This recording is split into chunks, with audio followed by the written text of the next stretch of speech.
ক্রিকেটের ভাষায় একটা কথা আছে, ক্যাচ মিস তো ম্যাচ মিস।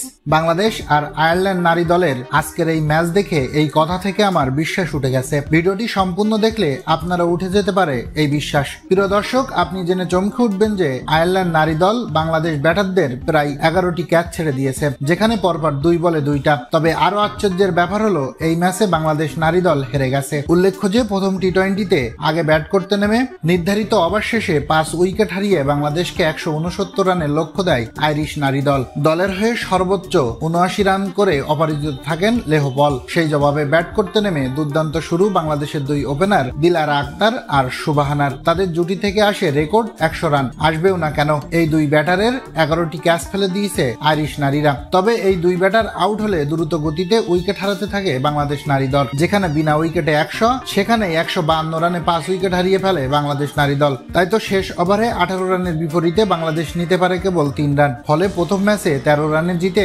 1-0 এগিয়ে গেল আইরিশ মেয়েরা। এমন ম্যাচেও যে হারা যায় বাংলাদেশ বলেই হয়তো সবই সম্ভব। প্রিয় দর্শক, বলেছিলাম না বিশ্বাস উঠে যাবে? কমেন্ট করে জানান আপনার মন্তব্য।